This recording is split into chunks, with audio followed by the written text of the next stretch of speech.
People. Well, welcome everybody.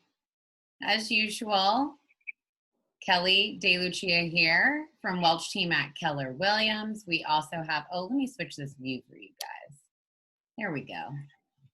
All right. Kelly here, Welch Team, Keller Williams. George with me as usual for our weekly market update. So this week we are going to quickly go through kind of the local landscape and then roll right into our topic of the week, which is renovations, what to look out for, what might be worth the investment if you're thinking of renovating something to put your house on the market, if you're purchasing a property, what exactly was done and how can you notice what was done and if it was done properly. We had a viewer suggestion of a topic that they would like to learn more about, and that was with home renovations. So our market is a really big market for older, we have a lot of older homes in Jacksonville, Northeast Florida, St. Augustine. Most of our homes 30 plus years old. Some may have gone through some minor cosmetic updates. Some may have gone through total home renovations, but we still have properties here that might have original wiring, original plumbing, a lot of original systems. And those are some of the key things that are really going to make a difference between what type of renovation are we looking at? Are we looking at a renovation that was really done fully or just a few small minor items so that somebody could flip the house and get it back on the market? And so where should you really look to see where that money was invested? And then where can you maybe pitch in and do some of that work after you purchase? So with that said, I'm going to go back to our screen share. And a lot of this knowledge, just so you guys know, this knowledge comes from our combined experiences, George and I and the team, and then, conversations that we've had with our home inspectors, resources that we utilize online to get average costs of certain items, things like that. But a lot of this is, real, true anecdotal stories from our own experiences in real estate. And we've been through enough transactions over the years to have seen a lot, the good, the bad, the ugly. So yeah, a lot of ugly out there, a lot of ugly. Luckily, it's not, 2011, 2012, where I feel that there were a lot of renovated homes that were just real quick investor fix and flip rehab type homes. A lot of problems popped up after closing for a lot of home buyers. So I think, some people learned their lessons back then, and there are a lot of buyers out there that are much more savvy, a lot more home inspection companies out there that use the latest technology that really help people look at any underlying issues that maybe we can't cover those issues up as easily anymore as could have been covered up. So bang for your buck items. Now this is whether you're looking at fixing your house up to get it on the market, or one of the questions that we get all the time, well, I want to put in a pool, or I want to put in, a kitchen remodel. How much should I spend? Am I going to get the money that I spend back out when I go to sell? Of course, there are a lot of factors that are going to go into that. What type of remodel are you doing? How long are you planning on living in your home before you sell? Do you have equity in your purchase? Do you have equity in your property already? What are the surrounding neighborhoods doing? Everything is case by case, but these are some general things that should hold true. Paint, first and foremost. Paint, it's one of the cheapest things you can do, the inside of your house, the outside of your house, to update and renovate your home and add value immediately at a low cost. You can hire somebody, but you could also go to the home improvement store and pick up a couple gallons of paint and do the painting yourself. And honestly, and it's not like, and you don't have to do a complete paint job. I mean, even touch-up paint throughout the house makes such a big difference. For me personally, I know when we were looking to list our home, we have dogs and kids, so the bottom 2 feet of the entire house looked like it needed to be painted again. So, which is what we did. We went through and repainted that area. it makes it look better. The fresh paint smell actually makes it homey for the home to see that, hey, you've done some work to it. You've been keeping up with the home. So I think that's an important factor for a lot of people that don't, and that's by far the cheapest thing to do, unless least amount of labor too. These are, some of these are just general homeowner maintenance items that if you choose to do them, especially prior to selling, you will recoup your money, whether that's in time, time spent on market, a quick sale, or in the actual dollar for dollar cost of doing the job. So paint inside and out really exterior paint. We live in Florida.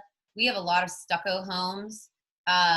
If you have stucco and you need to seal those stucco cracks, sealing stucco cracks and then painting, that's a huge, huge, huge, huge thing that is going to save you a lot of, you might not have somebody that purchases your house simply because you have stucco cracking and you need those stucco cracks sealed and painted, because a home inspector will go and tell you that, oh, maybe there's water intrusion because of the cracks. So really maintaining that exterior maintenance of the home is key. Plus it adds to curb appeal. And we all know that what you see when you drive up to a home is the first impression of that property. It is the face of the home. Flooring, lighting. Flooring is, nobody wants to walk on your dirty carpet where you've clipped your toenails a bunch of different times. And there's stains from pets and kids, and maybe you dropped a glass of wine over the years. So flooring, that doesn't, there's different types of flooring updates. You could be somebody that's like, I'm going to put in all hardwood because I want to live here. I want to live here and have hardwood. Or I am the person who wants to update my flooring simply to put it on the market and sell. And there are cost-effective ways of doing that too. So flooring is a key thing. Lighting. I think one of the lights literally above me went out while we were on here today because I've noticed that everything around me has gotten dark. And flooring or lighting makes a huge difference. It makes a huge difference whether you're on camera and you have a million Zoom calls, or someone's coming in to see your house. People want to see a house that is light and bright and airy, and it doesn't look like any dirt is hiding in the corner, George, or like mismatched like LED and incandescent, and like what do the buyers say when you walk into a home and you can't figure out the light switches? And that's a huge factor. I mean, lighting itself, a lot of people use a dimmer or a lighter, kind of the old light bulbs, to where it makes the place look dull or just not bright. So that's always the key factor. So going with an LED, a daylight color versus the softer colors makes a big difference, that when you open a door, you flip on a light and it brightens up the whole room. Yep. Even the fact of having new lighting makes a big difference. I know with a lot of homes, especially anything that's built in the last past 20, even 15 years or older, has the real soft lighting, which is great if you like it. But if you're trying to show it and you want to showcase your home, you need a bright light. If you don't have natural light, that's what you need to use. Yep. 100%. Some of the bigger things, kitchens. Kitchens in our area are a hot topic. Everybody hears kitchens and bathrooms sell homes, and they do.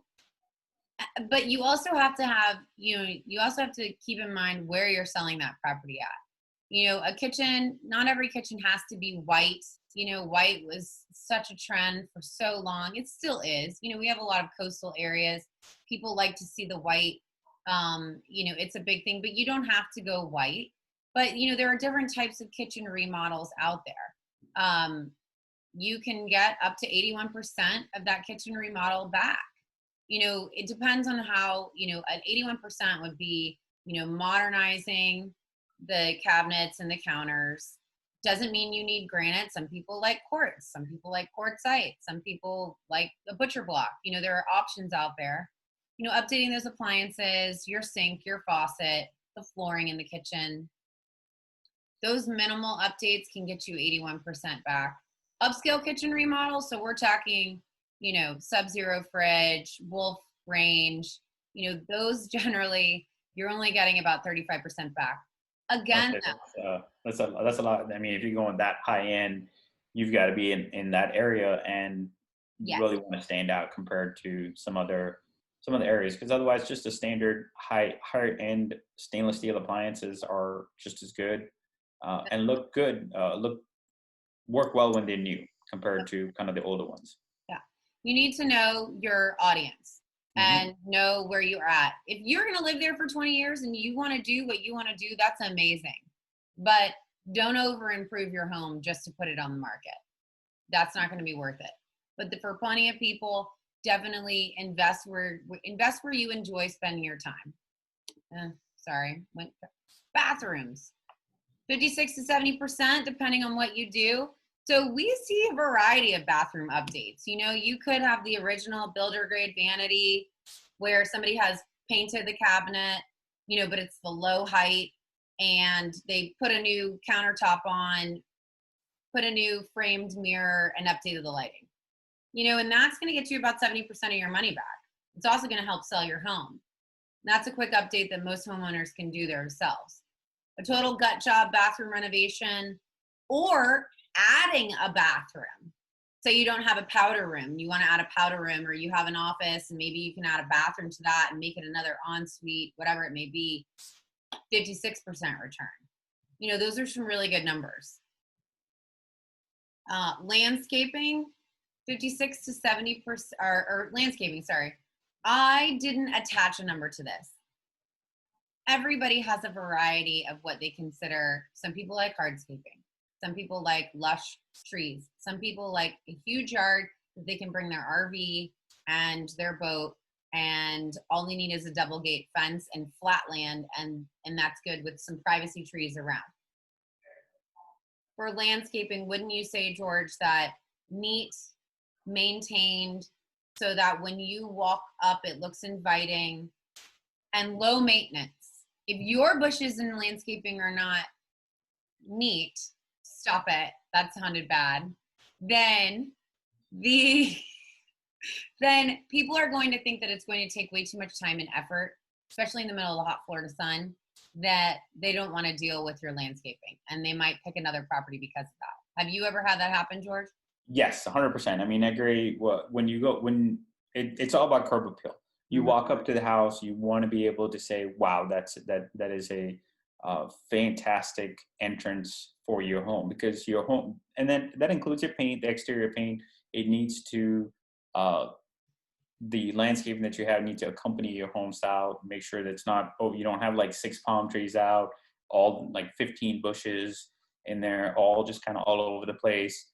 A ton of mulch or other plants. So it doesn't want to be big. You don't want to have to be too busy. You just want it to be nice enough to where it adds a little bit of color. It looks good, and it does. Yeah, I agree. 100% is keeping it simple and lack of a ton of maintenance, because nobody wants to be out spending their Saturdays and Sundays trimming bushes, cutting leaves. Yeah. Just, everybody wants to enjoy their weekends and may want to kind of keep it simple. Right. Windows. So if you have single pane or older windows, even the window frames, can look old and outdated these days. If you had windows that were installed in the 80s, the framing, the casing looks different. So 76.7%. Now that's a combination of return on your install and what you get in energy savings as well. So, but those are things that buyers are going to look at too. Am I going to have an energy efficient home? That's important to people. Exterior, this is, outdoor living.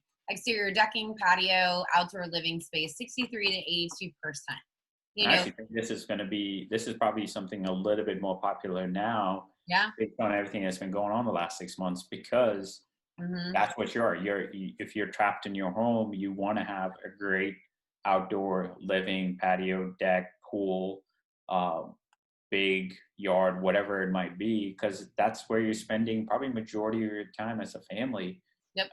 So that it's important. Hence the reason why every pool company is backed up until summer of next year. Yeah, literally. And I didn't put pools on here because pools are so. I mean, we see such a variety of. You can spend $100,000 on a pool. You can spend $35,000 on a pool. You're never going to get 100% value out of your pool. You might get 15,000 to 30,000 back at the time of sale, depending on your neighborhood. So that's just a rule of thumb.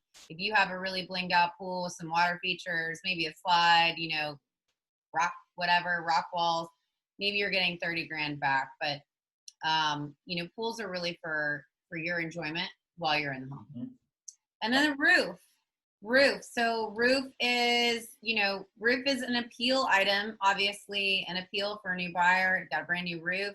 But also if you're living in your home and you need a new roof, you don't have an option there. You need to put the roof on. But generally, if you're spending, let's say 2,400 square foot home, you've got a $10, $12,000, 10, 12, 15, maybe $1,000 roof on there. You'll get that back in terms of resale value. 100%. So we spent a lot of time actually talking about those items, but I feel like people were pretty interested in those. And Lori gave a shout out to baseboards. When you're painting the inside, pay particular attention to bright, shiny baseboards. And that is so true. Get rid of the dog hair, the cat hair, the dust bunnies, the scuff marks from the chairs, where the dog laid on the wall and you got the grease from their, fur. Those are big, easy items to fix. Anybody can get down with a little paintbrush. So it's not always sexy, some of the updates that you have to do. And when you're going to purchase a property that has been renovated or updated over the years, these are the big ticket items that we really should be investing our time and efforts in investigating how they were done and were they done properly, who did them, or their permits, things like that. So we'll get into them in more nitty gritty, but the home itself might need some cosmetic updates. Sure, it might not have light, bright walls and the latest, greatest kitchen countertop in there, but what if all these items were done? Plumbing, electrical, roof, your systems like your HVAC, excuse me, drainage, I put that on there. Like Florida, we have a lot of water, standing water. Does it have, are you near a water source, the beach, the river, lakes? What does that look like for you? Do you need a bulkhead? Do you need some sort of French drain? There are some properties that even need sump pumps to pump the water out. So because of our low-lying areas, looking at how the drainage is set up on properties is very important too, and often overlooked. Right. Oh, I think the drainage is a big factor right there for a lot of people because they don't look at years or decades worth of settlement over certain areas, which will make the water flow in a certain direction towards your home, towards your driveway, whatever it might be, which is going to continue to cause more problems. I think that's one of the biggest factors people miss when they're looking at older properties, that drainage could be a factor. And some of the older drainage, just can't handle the flow of water and the amount of capacity that's out there right now. So that can always cause a bit of concern if you're not used to certain areas that may be prone to flooding. Absolutely. And we are in hurricane season right now, so I'm sure we'll start to get some of the questions that always pop up around hurricane season when it's top of mind for people. So what's happening behind the walls? There are a lot of things that go into all the things that we talked about in the previous slide. A lot of those issues may have been corrected, I'm doing air quotes right now, by the person doing the renovation. But if they weren't done properly, you won't know. They're hidden. And I pulled this top 3 from a national report on the top 3 hidden problems that people post-closing find in their homes. So these people could have even done a home inspection. But these are the top 3 problems that nationally people report that they may not be able to recoup anything from the seller in terms of, do they get any restitution if the problems pop up after the sale? So mold. So here we are in Florida. If we had water intrusion, drywall may have been replaced, but what happens if the studs had mold on it and wasn't properly treated? If there was mold, was it mitigated? Are there any reports pertaining to that? So these are we have dealt with these problems. These are not just, it could happen to somebody else, not me. This is a very real life problem that happens to home purchasers in our area. So George, if you are working with a buyer and they know that there has been some sort of water intrusion in the past, what are some of the typical things that you guys are looking for? Well, and one of the key things with why these things are really hidden is because 99% of these renovated homes are vacant. Right. So they're not being used in the regular capacity that, Mm. other people would, which is why, if there is any type of a leak, yes, in Florida it rains all the time, but we also go weeks without rain. So if there's a leak or something like that, it's not like they're sitting up there and spraying water in all different directions to see if it leaks. Right. So Right. you may not be able to see some of those situations, and the fact that mold can, if the AC is not running, or if the AC is constantly running, whatever it might be, might create mold, or help eliminate things like that. Foundation, if the water is not being used on a regular basis and just being tested here and there, it's not enough to show those type of water leaks, or the plumbing. So Mm. that's really one of the biggest reasons why, when I'm walking a home, or our agents are walking a home with renovated homes, we're looking at potential items that have been changed out, or we're looking at the history, we're looking at permitting, we're looking at several different things to make sure that, going into it, that you got a well renovated home, and that it's going to, then not going to be any potential hidden problems showing up down the road. Right. Because, like you said, a home inspector could very well, in a situation, come out in one day and realize there's none of these problems there, but a month or 2 months down the road, when the home's being used regularly, these issues all start popping up. Mm-hmm. And foundation, you mentioned it briefly. Hmm. Most of our properties here are slab, on grade property. So built, concrete poured, slab poured, and home built on top of that. We have several more historic areas where we have, off grade, either on stilts, blocks, whatever it may be. Some of the more San Marco, Riverside, Avondale areas of town, Murray Hill, that you see that is more common.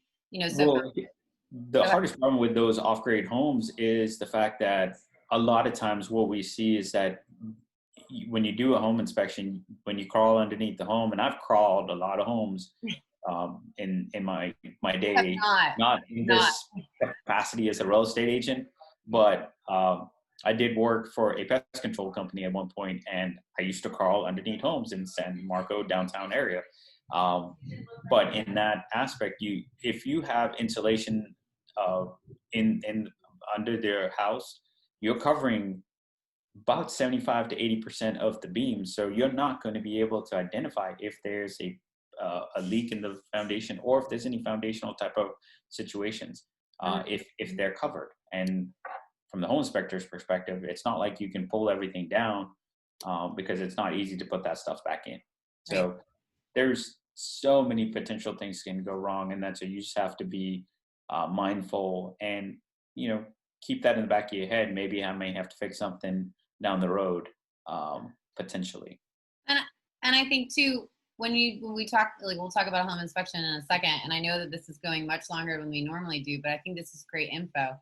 Um, Home inspectors are looking at the general home. They are not experts in each of the individual structural areas or system areas of the home. So what a home inspector might identify might be just the beginning of the process. You might then want to seek some more substantial documentation from somebody who is in the structural foundation, world, Right, and especially bring when an it comes to engineer. foundation. Exactly. Water intrusion under even under those crawl spaces, if there are now, like, vapor barriers are much better than what they were, even 10, 15 years ago when they were installed in those houses, or not installed at all. So lots of things you can look for. And then plumbing. So plumbing is, we can tell uh, where the plumbing hooks up to fixtures. There are certain things that can easily be identified as plumbing. Was it updated? But unless you are doing a full search on, like, was it a repipe, or was the entire, were all the sewer lines replaced too?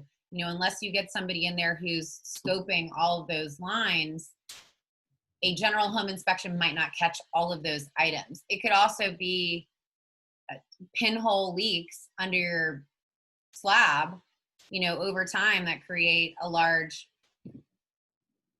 slab leak. So there's a lot of different things. We don't say this to scare you guys, but these are the things that I would be, if I wanted a renovation, I would want to know that these were the items that were updated over time versus, or if I was going to do my own renovation, I would pay a lot of attention to versus the color of the cabinets or the type of countertop, things like that. The biggest factor is looking, you start with the age of the home. If something in the 2000s, obviously, the newer the home, the more higher standards for building codes, city codes, everything has changed. So if you're looking at a home from 1900 versus looking at a home from 2000, there's different factors to consider. So that's really where it comes down to, and you want to look at it. And it's not like in 1920, 30, 40 that they had permitting online that you can just pull up and say, oh yeah, look, they had a permit here, they had a permit here, they had a permit there. That's just not the way it works all the time. It's really just been in the late 80s to 2000s that permitting has been placed online. Yeah. I mean, just try and buy something in historic St. Augustine. You won't find any. No. So speaking of, what are the things that you must do when you are going and you're taking a look at some of these renovations? Not all renovations are done equally. So of course, have the home inspection completed and include systems, whether or not it's required by your lender or not, or if you're using cash and you don't technically have to do all these inspections, get a septic inspection, get a water quality test. If you're in an area that's, in a well, you're wondering about the aeration system, do a real pool inspection. Do on new construction, do your pre-drywall inspection. There are special inspections for different things on a home. George, would you say that most people don't take advantage of all of the opportunities they have to do due diligence? Yes, no, I 100% agree. Because everything comes with a cost. A standard home inspection isn't cheap. You're averaging about $400 to $500 for a home inspection, and that's before you start factoring in, you have to do a sewer scope, you have to do a well test, you have to do a septic test, a septic inspection, a pool inspection. So there's all of those things start adding up, whether the home inspector does it or you have to get a specialist out there to do it as well. Those are all small things that go more and more into play that has to be done. The sewer scope, which is really important these days, whether we're looking at an old home or new construction, to find, I don't know how many times we've gone through those things and seen breakdowns in the piping, in clogs, and times that it has been skipped. And within the first 2 days of living in the home, your plumbing backs up back into the home because a section is clogged by, raw sewage.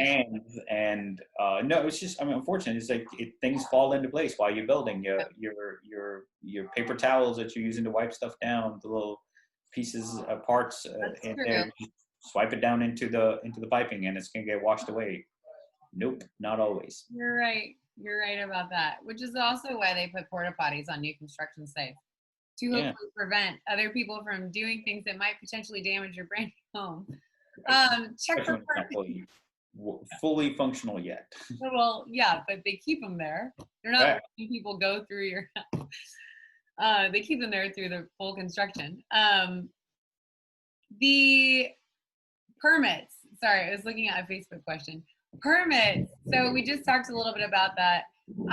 There's, check for permits, especially if somebody in this day and age, we just purchased this house 6 months ago. We spent the last couple months fixing it up, and now we're putting it on the market. Your classic investor fix and flip. They should have permits for their work. There's no excuse for that. If they're doing unpermitted work, then you're taking on that liability in the future if you choose to purchase that property. And depending on your loan type, they may not let you purchase a property with open permits, or if they find out, that certain unpermitted items were done. So please check for permits. You don't have to do that. You can have your real estate agent do that, and the title company can help out with that as well. Check receipts and check with the contractor. So it kind of goes along with the permits. Now, this might not always be realistic. A seller might not always provide receipts to you of what work that was done. Maybe they can provide a general scope of work so that you can see who completed that work, what contractor it is, do they have a good reputation. Obviously, people are generally not going to let you know exactly how much it costs them to do the work because, of course, everyone's here to make profit on reselling their house. Ask for a seller's disclosure. So it's one of the most overlooked items, that I see on a daily basis that buyers just, even if they get a seller's disclosure, which is what the seller themselves are representing all the material facts and defects on that property. And this is what your legal recourse. If the seller has blatantly not disclosed something on the seller's disclosure that they knew about, it is hard to prove sometimes, but this is what you need to have legal recourse on a property if you close and something happens after the fact that the seller did in fact know about. So, but I see buyers all the time quickly breeze through the seller's disclosure, not actually read anything on there and sign it and then just be done. Where it may very well have been checked off, the property had flooded in the past, and if you had known that, if you had taken the time to look at that, then maybe you would have hired, or maybe there more attention would have been paid to certain aspects of the inspection. Right.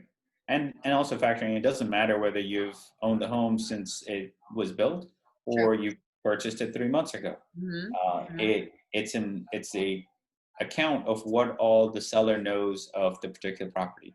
There are many situations where that's why the option of unknown is in the seller's disclosure. So people can say, I don't know, that's your responsibility as a buyer to go in and investigate. Right. But if they know what appliances, when certain things were done, if they have a history, then that's what the seller is supposed to fill out. And it annoys me when a lot of agents put that in. It's like no seller's disclosure. It's tough. How is that possible? Yeah, you have to know something. Yeah. Agree. So our last little section here, these are the things that really make a difference in profit margin for an investor. So, and things that you really want to keep your eye out on, whether you're negotiating or you're actually worried about what potential things might pop up in the future, or what are some of the lingo that might be used to market a property in order to have it comp out with other homes. So you have a home that was moderately renovated, it shows well, it's the lipstick on a pig version, and they're priced at $300,000, but so is the house that was totally gutted, renovated down to the studs, and really redone. It's basically new, and they're priced the same. Which one actually is worth the $300,000? So faux versus faux real. We see this all the time. How do buyers feel, George, about painted and refinished cabinets versus brand new installed cabinetry? Oh, I mean, it's funny. I mean, when we talk about the shiny new things, because you're painted and your new cabinets can look almost identical. But it really, if you pay attention to a lot of painted cabinets and realize, did they do it professionally or did they do it themselves? I was in the house the other day, opened it looked nice gray cabinets. It was like, oh, that looks really nice. And I get a little closer to it, I can still see the drips of the paint. Open it up and it's still brown on the back end. Right. Right. And that's where you can catch it too. Open that cabinet up, open the drawer up. What does it look like? Or check the underside of the cabinet. Like the unfinished space under the cabinet really drives me nuts. Correct. And it's clear then, I mean, it was done more of the sellers did it themselves or it was an unprofessional person that did it. So over time, that's something that you're going to have to change out. So you can always say and it will still be advertised as brand new cabinets, brand new painted cabinets. So yes, that's definitely an important factor. Updated. Yep, agreed. Updated. All right. Our next faux versus faux real. Refinished tub or a new bathroom. So I meant new bathroom as in, did they take everything out?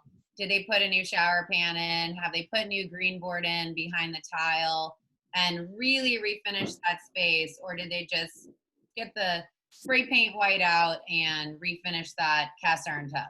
or put a bath fitter on it, because that we see. I mean, obviously that's a popular thing a lot of builders do too, Mhm. but we see that tons and tons of time where they just put a new bath fitter over it, Yep. and didn't take and Yep. a lot of times it's, yes, it is cheaper, but a lot of times what we see is that there was leaks and other factors involved, which is now hidden, and you have no way to know that.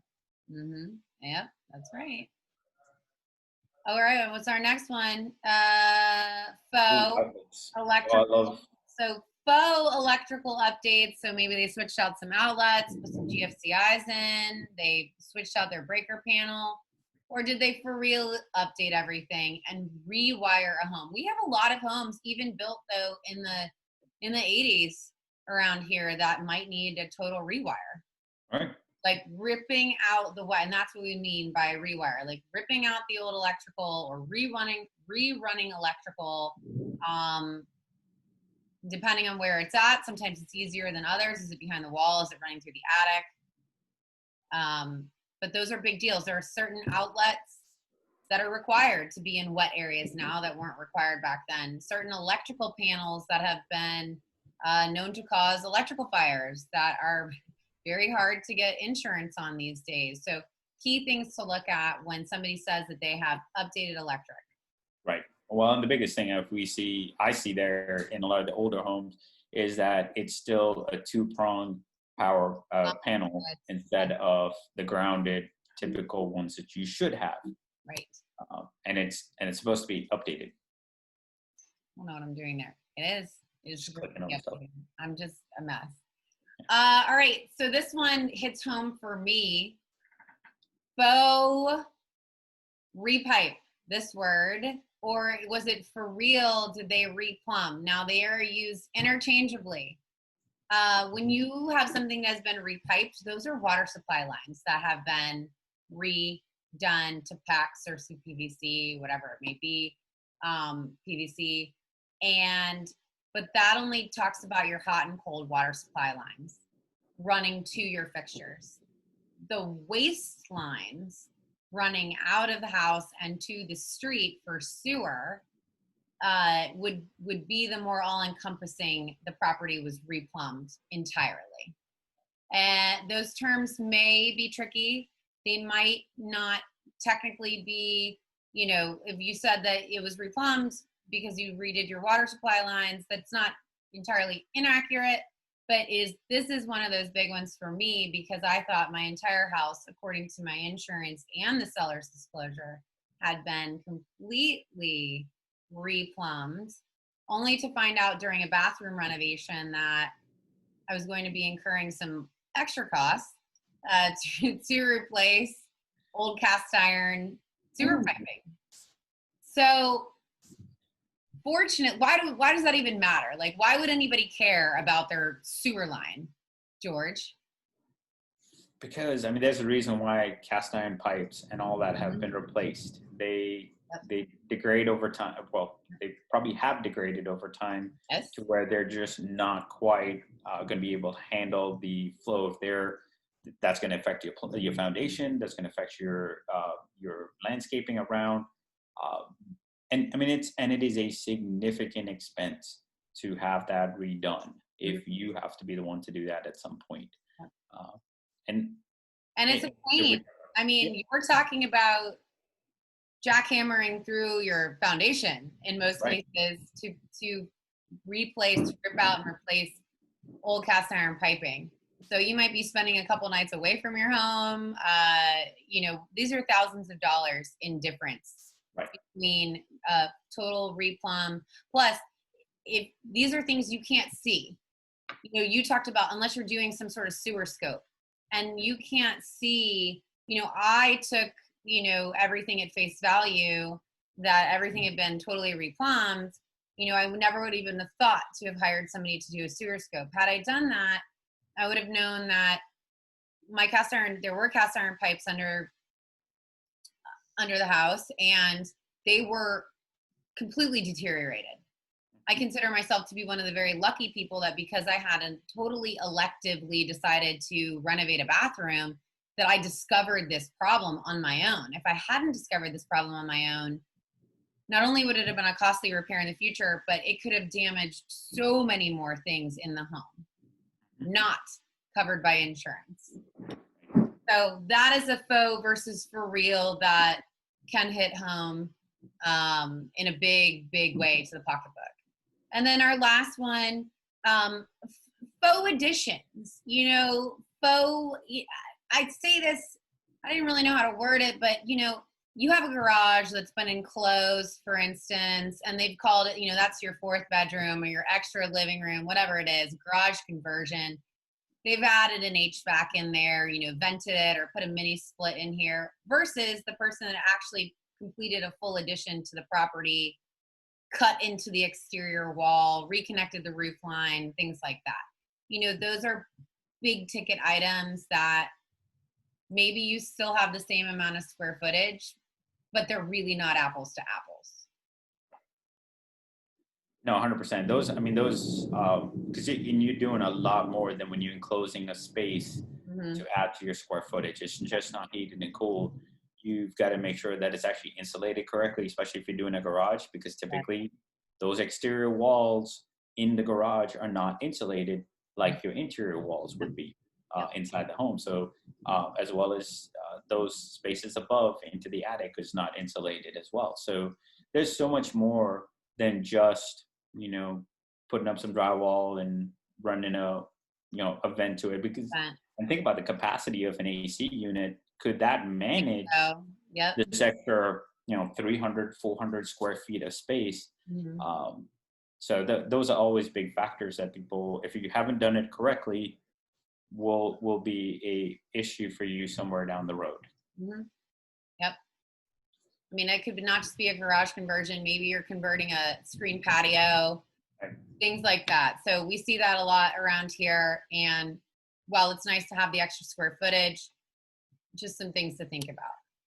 So topic of the week next week, like we really went long on maybe these topics are actually ones that are going to take us longer and we should factor that in the future. But that one came from us from a viewer and we really appreciate that. If you have any suggestions for next week or any of the following weeks, let us know. We are totally open to hearing what you want to talk about. And as always, make it as interactive as you want. We welcome you to ask questions throughout. And I don't see any, actually, I accidentally clicked off. So I'm not sure if we have any pending questions right now. I'll have to take a look real quick. But as always, make it as interactive. Woo! No, doesn't seem like there's any questions on there. Doesn't look like it. Well, good. Well, guys, we really appreciate, as always, everyone tuning in. Thank you so much from myself and from George. And we look forward to seeing you again next week. Bye all. Later.